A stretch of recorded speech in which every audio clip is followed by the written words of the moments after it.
Hola, hola a todos y todas, ¿cómo están? Espero de todo corazón y deseo de todo corazón que estén muy bien. Hoy estamos aquí en una tarde con mucho viento, parece que viene la lluvia, vamos a ver si podemos grabar, voy a hablar un poco más fuerte y vamos a ver si logramos también ser más sintéticos con el mensaje.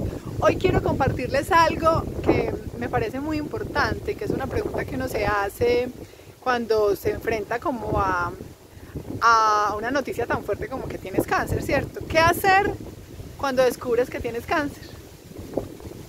¿Qué hacer, cierto? Uno nunca está preparado realmente para ese tipo de noticias, así como no estamos preparados para la muerte, pero si hacemos conciencia de eso y empezamos a preguntarnos por eso y empezamos a reconocerlo de frente, a confrontarlo, a mirarlo en la cara, vamos a perder miedo, porque el miedo es lo que nos impide vivir un proceso tranquilo, un proceso armónico. El miedo es el que nos impide conectarnos con los otros, conectarnos con el universo, conectarnos con Dios, conectarnos con nosotros mismos y con nuestro propio proceso. Hay que soltar el miedo, es muy difícil, pero yo les digo mucho a mis hijos, el miedo se hizo para enfrentarlo, hay que enfrentar los miedos, ¿sí? Y duele y asusta, pero hay que hacerlo. ¿Qué hacer entonces cuando descubres que tienes cáncer? Algo muy sencillo que ayer les dije que íbamos a hablar de eso, hacer el duelo. Hacer el duelo es algo fundamental para la vida mental, para la vida espiritual, para la salud mental y psíquica. Es algo fundamental para poder recuperarnos de las pérdidas, de las dificultades, de los dolores, de los sinsabores, de las insatisfacciones de la vida. Si uno no hace adecuadamente, no vive su proceso de duelo, va a ser muy difícil que después pueda volver a confiar, que después pueda estar tranquilo, que pueda volver a sonreír y a entusiasmarse con la vida. ¿Y qué es hacer el duelo?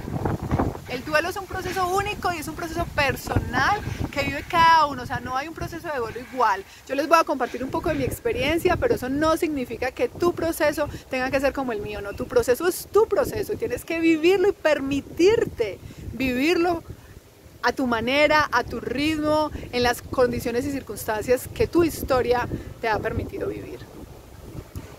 Hacer el duelo significa reconocer que algo has perdido, reconocer que algo no está bien, que duele mucho, llorarlo, sentir tus lágrimas, dejar caer todo ese dolor, toda esa angustia, ese miedo. Ese es el momento, es el primer momento. O sea, cuando yo me enteré que tenía cáncer, fue como wow, o sea, esto pasa, me pasa a mí, ¿cierto? O sea, no es afuera solamente, me pasa a mí.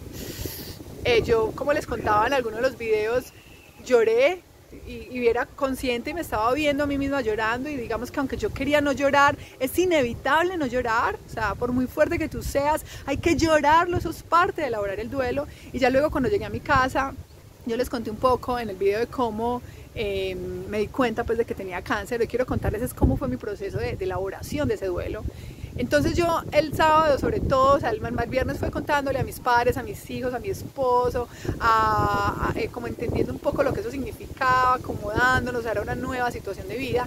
El sábado fue muy duro, y entonces en ese duro es tirarse a la cama y llorar. O sea, tienes derecho a tirarse a la cama, tienes derecho a rendirte, tienes derecho a sufrirlo, pero no quedarte en el sufrimiento, sino a sufrir ese dolor, a sentirlo. Incluso yo digo que hay que disfrutar ese dolor, disfrutar esas ganas de no querer levantarte, esas ganas de no querer hacer nada, esas ganas de explotar, no sé, de acuerdo a cómo tú vivas tu proceso, ¿cierto? Pero hay un momento en el que tienes que encontrarte contigo, encerrarte en ti y sentir eso y reconocerlo y decir, tengo cáncer.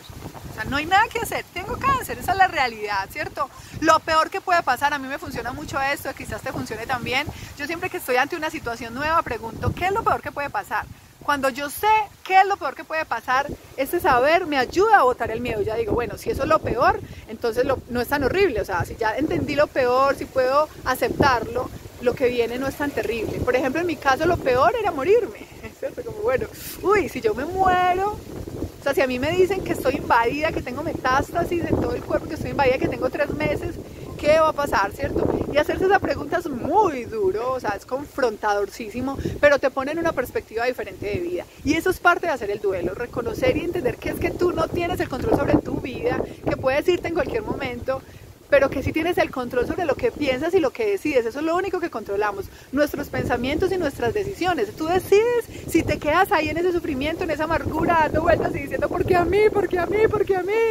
¿Yo qué hice para merecer esto? ¿Estoy pagando por esto? O si dices, bueno, listo, ya está, vamos con toda, lo peor es que me muera, pero la muerte en sí misma también es ganancia, porque nos vamos a conectar con la fuente, con lo que somos, porque vamos a salir de este mundo, que en este mundo solo tendremos aflicciones, pero si nos quedamos en este mundo también entonces es afrontar eso, ¿cierto? O sea, tampoco es renuncio al mundo y este mundo es horrible, entonces me suicido pues porque no encuentro salida. Bueno, si no tienes salida, sí hay salida, sí hay salida, sí hay esperanza, solo que no estás mirando hacia el lugar correcto. Y el lugar correcto, y se los digo de todo corazón, yo he buscado por muchos lugares, es Jesucristo. Miren hacia Jesucristo, pregúntense por Jesucristo. ¿Quién es Él? ¿Qué hizo? ¿Por qué es tan importante la historia? ¿Por qué la partió en dos? Y van a encontrar respuestas siempre. El que pregunta siempre encuentra, el que busca encuentra, y el que se pregunta siempre encuentra la respuesta. El maestro aparece cuando el estudiante, cuando el alumno, cuando el discípulo está listo, está preparado. Y esa preparación parte de hacerse las preguntas. ¿Qué significa hacer el duelo? Entender entonces, primero dejarme llevar por esa emoción, ¿cierto? Pero saber que ese no es el fin, que hay más, y entonces es empezar a reconectarme con eso, ¿cierto? A reconciliarme, a aceptarlo. Los psicólogos plantean que son 5 fases del proceso de duelo. Algunos las viven en diferentes intensidades, diferentes ritmos. La primera fase es la negación, donde tú dices, no, esto no puede ser. La segunda es la ira, pero ¿por qué a mí? La tercera es la negociación. Bueno, y entonces, ¿qué va a pasar? Por ejemplo, yo la verdad es que no viví la primera, yo acepté de entrada, yo no lo negué, yo acepté, eso es lo que hay, ¿cierto? Ira tampoco sentí, porque yo sabía que, ustedes saben, ya se los he dicho, que yo creo en mi Dios, y Él es... todo obra para bien de los que aman a Dios, yo creo en eso. Entonces yo sabía que esto iba a obrar para bien de alguna manera, aunque no lo entendiera. Entonces entré a la etapa de negociación y fue, bueno, Señor, si tú quieres que yo me muera, si esa es tu voluntad, yo lo acepto, pero déjame saber si esa es tu voluntad, porque yo no quiero seguir alimentando estas ganas de vivir, todos estos proyectos que tengo, sí me voy a morir, ¿cierto? Esa fue mi negociación, y en mi oración yo sentí tranquilidad y certeza de que iba a vivir, y de que iba a vivir mucho tiempo hasta viejita, iba a conocer a mis hijos, a mis nietos. La cuarta etapa es la depresión. A mí me dio depresión un poco también, o sea, yo le decía a mi esposo, ahora entiendo por qué la gente se tira y se deprime, porque es que es muy duro, o sea, a uno le dan ganas de llorar y de tirarse en una cama. Yo me permití vivir eso, pero por muy poco tiempo, o sea, fueron algunas horas mientras hice ese proceso, porque yo he aprendido que la vida es tan corta que no vale la pena perder tanto tiempo en algo que puedes resolver tú, o sea, que ahí sí tienes el control, tú puedes tomar la decisión. Yo tomé la decisión de salir, de mirar a mis hijos y decir, vámonos para la cancha, mi amor, con mi esposo, con mis hijos, y me puse a jugar baloncesto. Hacía muchísimo que no jugaba baloncesto y jugué como loca el domingo, o sea, así con toda la energía, y como que ahí boté toda la energía, todo eso que se había concentrado en mí. Terminé mayagada, terminé dolorida, terminé súper molida. El otro día yo me sentía como que, uy, no. Yo creo que fue el sábado por la tarde, y el domingo que fue que amanecí así súper rendida, así como que, uy, ¿qué es eso? Ya no sabía yo si era por la enfermedad o si era por todo lo que había jugado. Y la quinta etapa es la aceptación. Ya cuando tú dices, bueno, esto es lo que es, esto es lo que hay, y entonces vamos a enfrentarlo, ¿cierto? Pero hay que hacer microduelos.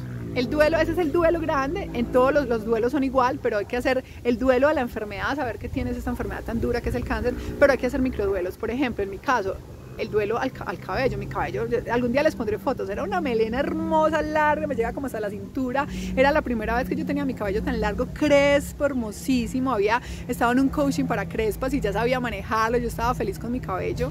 Entonces fue hacerle el duelo, como bueno, ya llegó el momento de despedirme de mi cabello, ¿cierto? Y es entender que mi cabello no soy yo soy más que mi cabello, y que puedo cambiar, y ahorita estoy explorando con el look, y entonces estoy también muy contenta porque está saliendo súper blanquito, y entonces como que bueno, ¿cómo iré a hacer en este proceso de reconstrucción y regeneración?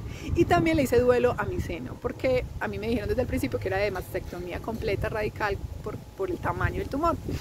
Incluso le dije a mi esposo, mi amor, tenemos que hacer el duelo al cenito, despedirnos de él, nos ha dado, o sea, gracias cenito seno, porque me has permitido amamantar a mis 2 hermosos hijos, porque me has permitido darle placer a mi esposo, porque me has permitido verme y sentirme hermosa, pero ya, digamos, también ha llegado un punto en el que las circunstancias implican esta pérdida, y entonces es aceptar esa pérdida, ¿cierto?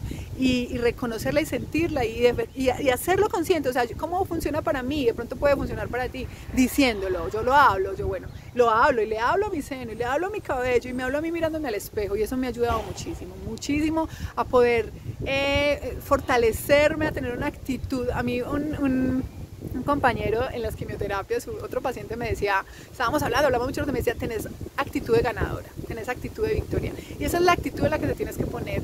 Y eso pasa cuando lo aceptas, cuando vives tu proceso de duelo, el tiempo que necesites, en las circunstancias que necesites, pero vívelo, siente de cualquier duelo que tengas. La pérdida de un hijo, de un esposo, de un familiar, que no lograste esa meta que querías, que perdiste dinero, esos son duelos, son pérdidas y hay que hacer el duelo. Cuando lo haces, llega la paz a tu corazón, llega la aceptación, puedes ver las cosas con otra mirada, con otra actitud y encuentras ese lugar de la actitud de ganadora, de la actitud de vencedora, porque somos más que vencedores en Cristo. Los amo muchísimo, nos vemos pronto, sigan compartiendo, suscríbanse, denle like también, que los likes son importantes, eso aprendí en estos días. Y nos vemos, bendiciones, un abrazo.